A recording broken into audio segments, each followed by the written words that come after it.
Let's continue with a local slant on the story now. EFF leader Julius Malema says Hamas cannot be blamed for the deadly attack against Israel earlier this month. Malema says Hamas's defense of the Palestinian people and the fight for freedom is the only option in light of Israel's continued occupation of Palestine. He has addressed supporters outside the Israeli embassy in Pretoria, calling for its closure and for the expulsion of Israel's ambassador to South Africa, Eli Belotsakovsky. Pickets against Israel have been intensifying around the world after violence erupted. We are here to extend the same favor to the children of Palestine. The war in Palestine is not a holy war, it's an evil war. Because even here, the apartheid African regime used to say they are the chosen ones, used to say they are children of God and we are animals. So when the Minister of Defense of Israel calls Palestinians animals, we know what he means because we were called animals ourselves here in South Africa by those who were claiming they were sent by God. There is no holy war there, there is an evil war. And we must always stand against the evil. Comrades, what type of government do we have in Israel that goes and bomb a hospital where people have run away for refugee, where people are sick, where children are there, where pregnant women are there? You bomb a hospital and you say you are looking for Hamas, but you are killing innocent children. There is nothing wrong Hamas did. This folk tongues and people speaking in parables and we don't know what they are hearing, what they are saying, it's wrong. When you are oppressed, the only option you have is to fight. And that's what Hamas is doing. They are fighting for their freedom. Mandela did the same thing, took up the guns and fought for the freedom of the people of South Africa. When you are oppressed, you only have one option. Confront the enemy and shoot to kill. Do not kiss the enemy. Why do you want to kiss the enemy? People came, took the land of the Palestinians. Every year they extend their occupation. When you look at the map of Palestine, there is nothing left of land in Palestine. The people of Palestine have got nothing to lose but their chains. They must stand up and fight for their freedom, and condemning Hamas is an act of cowardice. Israel's ambassador to South Africa, Eli Belotsakovsky, says he will always work hard to improve diplomatic relations between the two nations. This is, as you've seen there, the EFF's pickets outside the Israeli embassy in Pretoria. Malema calling for a boycott as well of Israeli products. The first solution is that we must boycott everything Israel. The embassies of Israel must be removed from all progressive countries so that Israel, through that isolation, it will know that it has now reached a point where it must go and negotiate with the people of Palestine and agree on a permanent solution. The EFF solution is a two-state solution where the two coexist. But we don't want this aggression, that when we say two-state solution, we appear like we're cowards. We appear like we can't do anything to Israel. Israel has to be stopped so that when an agreement is reached of two-state solution, they are committed to it and they will not continue to expand their territories into Palestinian territory illegally.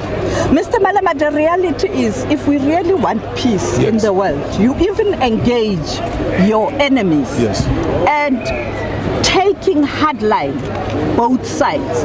It is what has led to where we are. At some point in time, you need a sober leadership that will swallow its pride and its quest for its voice to prevail. For example, when you look currently, you have these superpowers within the Security Council exercising their bully tactics, all of them.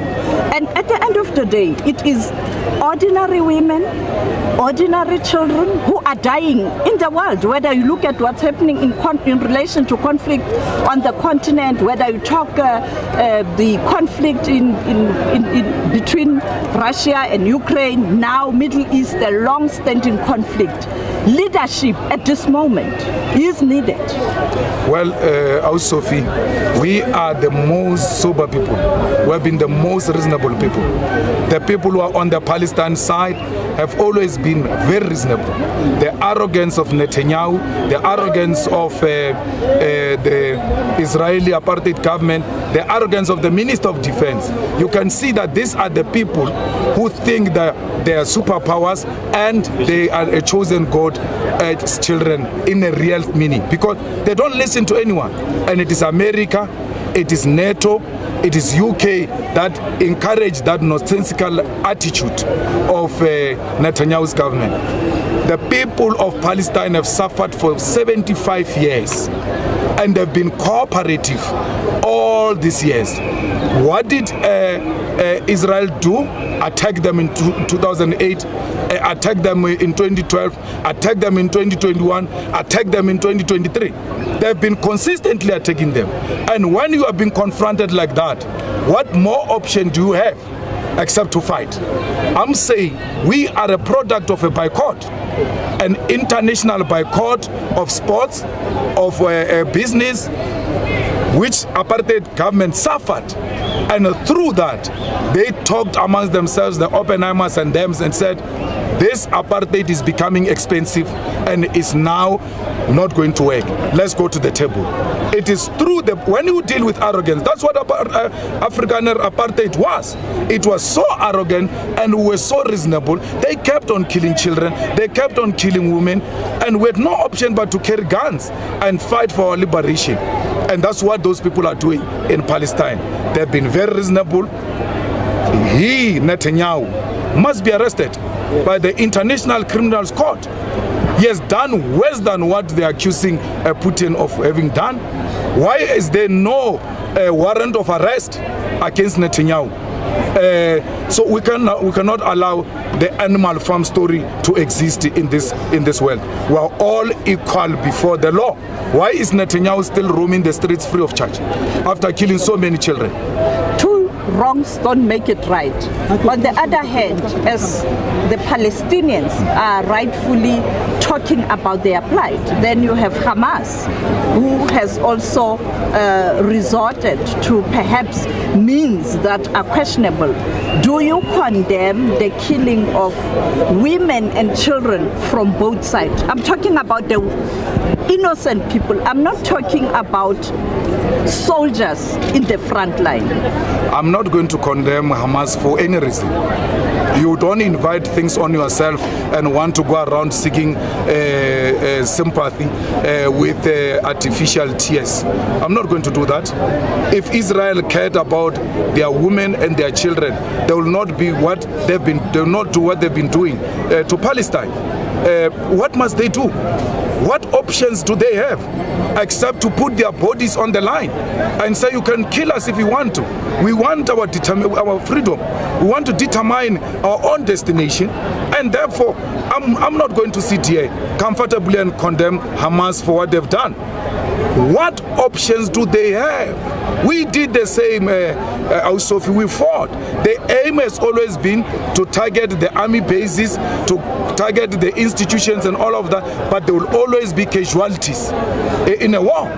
And it is regrettable in that sense. But that was a concept. Well, I'm saying to you, people are fighting for their freedom. They will do anything for their freedom. And that's what they are doing. Unfortunately, the Israeli government doesn't care about the people of Israel. It is the Israeli people who must now rise against their own government and say, look at what you are doing when you go around provoking people and taking people's land illegally.